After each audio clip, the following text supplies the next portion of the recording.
Before I knew it, the time had passed quite a while and I could see the sunset already. I told my daughter it was time to get out of the sea. At that moment, I didn't have a good feeling about everything that was going to happen. My husband, Bill, and my mother-in-law, Lily's luggage was gone. Then I heard the sound of a boat going forward with its engines roaring. What? To my surprise, Bill had got on the boat and left me and my daughter by the sea. Hey! Why are you leaving us? I swam up to the boat in a panic, but even though it was a small boat, I couldn't catch up to it. And there was a possibility that I might get hurt if I tried to reach for the boat. It's not like we're related by blood anyways, so this should be fine. When I got close to the boat, I suddenly heard Bill saying that, and I was so stunned.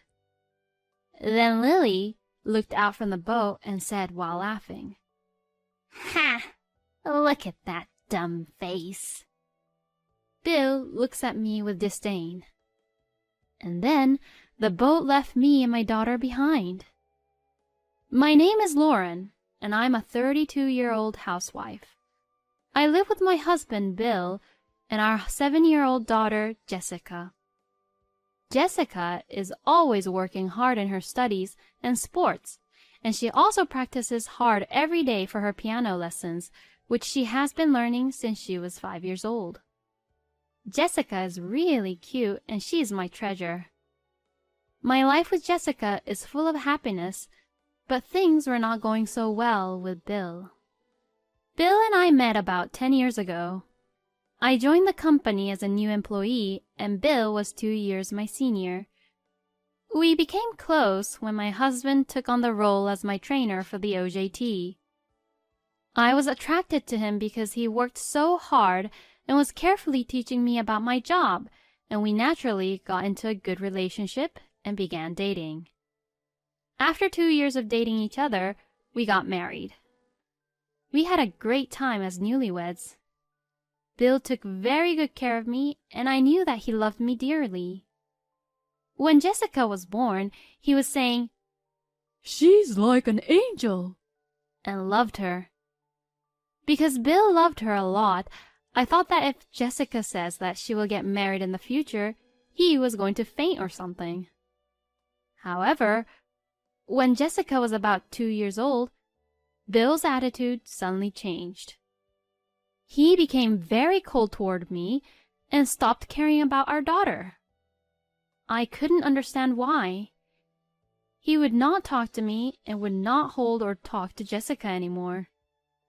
After about a month of this, I reached my limit and questioned Bill. "Hey, why are you so distant from me and Jessica lately? Did I do something to offend you? I don't know what's causing you to be like this, and it's really bothering me." I think I shouted something like that to Bill. That's how confused I was about the sudden change in Bill's attitude. Then Bill calmly says this, "Because that child is not mine." What? I couldn't understand what he meant. Jessica is truly our child. What are you talking about? Jessica is definitely your daughter.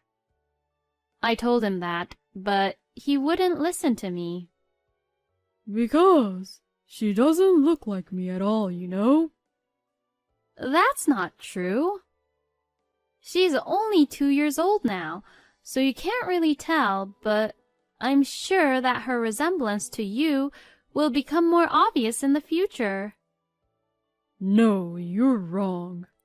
I won't be fooled. She has green eyes.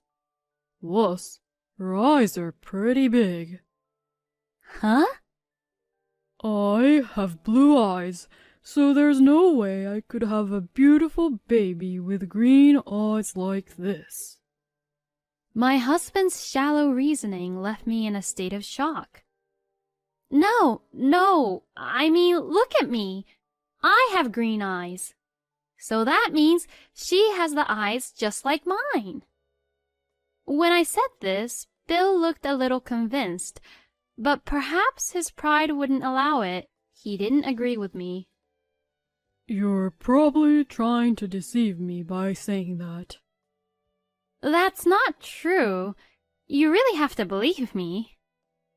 Eventually, Bill asked for some time to think about it and went back to his parents' house at that time. At that time, I remember that I began to question his thoughts and began to distrust him. I wondered if we could build a proper family together as parents, let alone a marriage.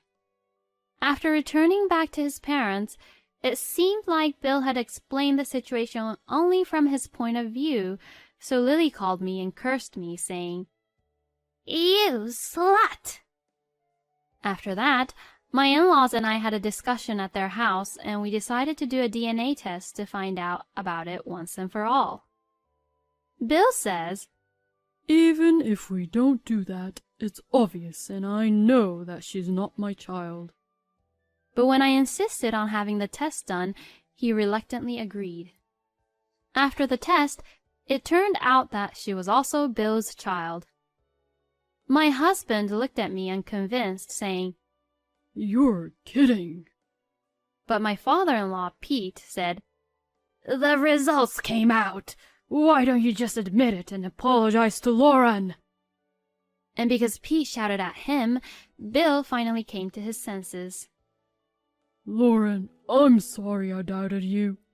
I don't know what's come over me. Bill bowed his head and apologized, so I forgave him for now. I know some people would have gone for a divorce at this point, but I had become a housewife when I got married and was not making enough money, and I felt bad about taking Jessica's own father away from her, who was only 2 years old at the time. Besides, after all, I had married after having fallen in love properly, and I didn't want to just get a divorce right away. However, I would later regret that I should have divorced Bill at the time. Thus, I continued the married life with Bill, but there was a somewhat awkward atmosphere with him. Still, little by little, we began to talk more and more, and we began to feel like a married couple for the time being. However, Bill didn't seem to be able to open up to Jessica.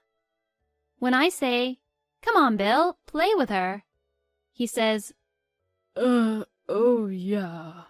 and it becomes somewhat awkward. He would play with Jessica for a little bit, but then he would immediately say, I think mothers are better for this. and passes her to me. In the end, Bill hardly ever played with Jessica as she grew up. When Jessica was about 5 years old, she was very curious and interested in many things. She read a lot of books and other things and always asked me questions when she didn't understand something. One day, she asked me about history, and I thought Bill, who was very good at world history, would be the better person to ask, so I told her that she should ask him because he knew more about it than I did. Then, Jessica ran to Bill and asked him the question. I went out of my way to help improve the relationship between Bill and Jessica, but he turned her away by saying, You'd get a better answer if you ask your mother. Jessica got confused and asked, "Well, who should I ask?" I went over to Bill and said, "Hey, Jessica is asking you, so you should pay more attention to her." To this, Bill says, You're there for this kind of thing, so if you're there, then there's no need for me. I was indeed appalled to hear him say that. I wondered why he was so reluctant to spend time with Jessica. Jessica also seemed a little lonely because she was not being cared for by her father. I tried to find a way to make our family closer, but Bill would not make time for the family. Jessica is working hard at piano and studying, partly because she is a hard worker, but also because she wanted her father to pay attention to her. My frustration towards Bill grew, and one night I took out my frustration on him. That's enough. Why are you trying to avoid Jessica? She's trying so hard to get along with her father. You haven't even come to her piano recital, not once. Even when I get angry with Bill, it's as if I'm trying to get him to do something he doesn't want to do. Then Bill just says, I'm letting her do whatever she wants, so I am fulfilling my role as a father. You're too cold to your own daughter. When I told him that, he said, I do wonder if she really is my child. Huh? What the hell are you talking about? We had the DNA test. Even though I said that, Bill still looked unconvinced and just went back to his room. How on earth could I get Bill to change his mind? While I was worrying over this thought, Bill suddenly says, Let's go on a trip to Hawaii with the whole family. He suggested that the 5 of us, including my in-laws, and we would go on the trip together. I was happy when I heard this. Bill was finally making time for his daughter and I. Jessica would now be able to make happy memories with her own father. When we arrived there, Bill told me that he had booked a boat and took me and my daughter to the port. It was a small but magnificent boat, and I couldn't help but look forward to the day ahead as we pushed the boat forward into the sea. My daughter also looked at the boat with a bright smile. Bill also has a boat driving license, so we decided to take the boat to a nearby deserted island today. My father-in-law, Pete, wanted to buy something and to visit his friend who was living in Hawaii, so he didn't join this time. Thus, Jessica, Bill, Lily, and I decided to go to the deserted island. When we arrived to the deserted island, it was very beautiful. Jessica was very impressed. Bill had also prepared snorkeling equipment, and at first, he was happily diving into the water by himself. Then, after a little while, he invited Jessica and I to dive in with him. So I put on my gear and dove into the water, as I had done a few times before. It was Jessica's first time, so Bill was carefully teaching her. Seeing her like that made me very happy that Bill was finally becoming more like a father. Jessica also seemed happy to have her own father teach her. And soon enough, she was getting the hang of it. Bill said, I'm going to take a break. And got out of the water, so I washed my daughter to make sure she didn't go too far, and enjoyed diving under into the water with her. Before I knew it, the time had passed quite a while, and I could see the sunset already. I told my daughter it was time to get out of the sea. At that moment, I didn't have a good feeling about everything that was to happen. My husband, Bill, and my mother-in-law, Lily's luggage was gone. Then, I heard the sound of a boat going forward with its engines roaring. What? To my surprise, Bill had got on the boat and left me and my daughter by the sea. Hey! Why are you leaving us?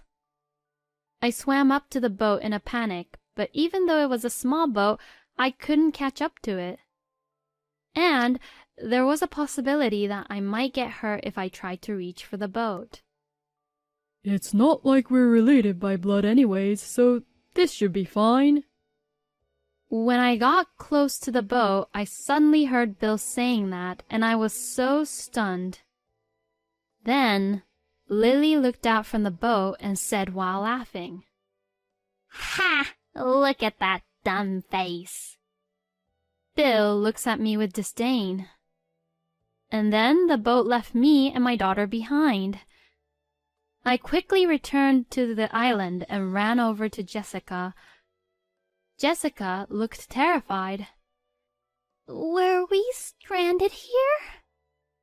I hugged Jessica, who was about to cry, and rubbed her back, telling her that everything would be all right. But it is hopeless to be stranded in a deserted island. Fortunately, I had portable food in my bag, which would last at least a day or two, but not for a long period of time. Maybe someone would notice about us. With Jessica being there, I was able to keep my cool. Let's warm up for now. We could catch a cold since we were both wet from snorkeling in the water. I wiped Jessica's hair and body thoroughly with the towel I had brought and dressed her. And together we brought a number of thin tree branches and gathered dead leaves to make a fire. I was glad I had brought a lighter for something.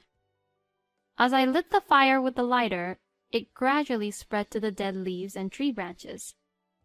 In this way, we managed to warm ourselves. But what if help never came? I couldn't shake the feeling of anxiety. It was at that time, about 2 hours after Bill left us, a small boat came towards us. I stood up hurriedly, waved my hands, and shouted, "Help!" over and over again. The boat stopped near us, and the owner of the boat came over to us. Are you okay? He called out to us and motioned for us to get on the boat. The man was a staff member of the boat shop that lent the boat to Bill. While we were on the boat, the man began to explain. The man said that when Bill returned the boat to him, Bill and Lily had left immediately, and right after, he suddenly thought that the number of people who had returned was not right. That made him worry, which is why he came over to the island to check. I was so relieved that I burst into tears. Jessica was sleeping in my arms, probably because she was exhausted from fear. We made it safely back to the island, where a hotel was located, and after thanking the people who came to help us, Jessica and I headed back to the hotel. When I got to the hotel, I met Pete in the lobby. Oh, Lauren, aren't you with my son and wife? Pete came over to see me, but when he saw how tired I looked, he immediately realized that something was wrong. Let's sit over there in the lounge, he says, and as we sat down, he listened to what I had to say. I told him that today we were left behind and that Bill has been cold towards Jessica for some time. After listening to me, Pete bowed his head and apologized to me. He told me that he would never forgive what Bill and Lily had done to us. When I think about it, Pete was the only one who always tried to confirm the truth when Bill suspected that Jessica wasn't his child, and Pete always loved his grandchild. He was my only ally. Pete says, "Let's teach them a lesson." I agreed and went with him to the front desk of the hotel. Fortunately, Bill and Lily had not come back to the hotel yet, as they were probably having dinner somewhere. Since I was the one who made the reservation to the hotel, I canceled my stay. Now, Bill and Lily wouldn't be able to stay here. Pete was planning to stay at his friend's place, who lives around here, and he was going to wait for us at the hotel to tell us about it. So, Pete says, Lauren, you should come with me, and took Jessica and I to his friend's house. His friend also had his wife, and they both welcomed us at their place. By that time, Jessica had woken up and was eating a home-cooked meal prepared by them. Then I got a call that Bill and Lily had been caught by the police. This is because they had made a big fuss about not being able to check in at the hotel. The front desk rushed to report the incident, and the police rushed to the hotel, but they protested aggressively, saying, "We made a reservation." Bill and Lily probably protested because they didn't want to be taken advantage of, but if you don't obediently follow the police instructions, you'd be arrested. They asked Pete and I's help, but we refused. I told the police that the two had left Jessica and I on a deserted island. The police also took a statement from the staff who lent the boat as an evidence. As a result, Bill and Lily was both charged with a crime and were in quite a difficult situation. My husband panicked and managed to get a lawyer, but he had to pay a large bail amount and lost thousands of dollars overnight. Moreover, they were in jail for several days until they were released on bail, and both Bill and Lily were exhausted physically and mentally. It's a great feeling to get back to them like this. Because if the boat staff had not come at that time, Jessica and I would have suffered much worse. Jessica and I returned home ahead of the others, packed our belongings, and went back to my parents' house. Then I confronted Bill, who returned right after us, with divorce papers through my lawyer, and also demanded alimony for the emotional distress he had caused my daughter and I. At that time, I asked him through my lawyer why he did what he did, and why he didn't pay any attention to his own daughter until now.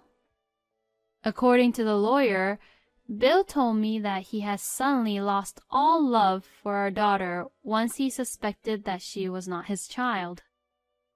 I was appalled and shocked to hear this. Even though a proper DNA test had been done, he still couldn't believe that Jessica was his own child.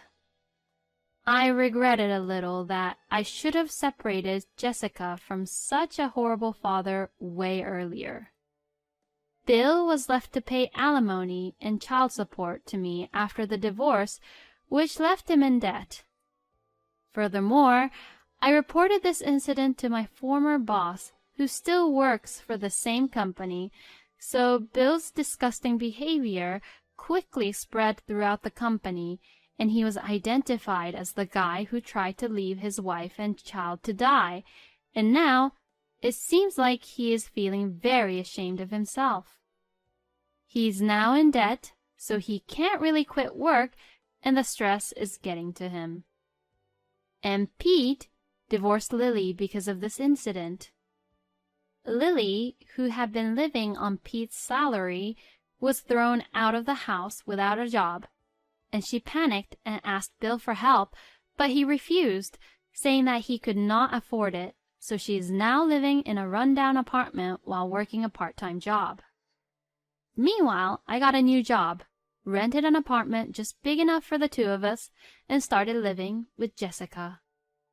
Jessica doesn't even think of Bill as her father anymore, and she gives all her affection and love to me. She practices on the piano every day and says things like, "I'm going to win the next competition for you, Mommy." I'm going to work hard and earn money so that Jessica, who is so lovely and kind, can do what she loves with all my power. Leaving them on a deserted island is definitely a crime. I think Bill and Lily should be in jail. But I am so glad that Pete was a decent man. I hope Lauren will continue to be happy with her daughter Jessica. Thank you for watching until the end. Please subscribe to our channel. See you in our next video.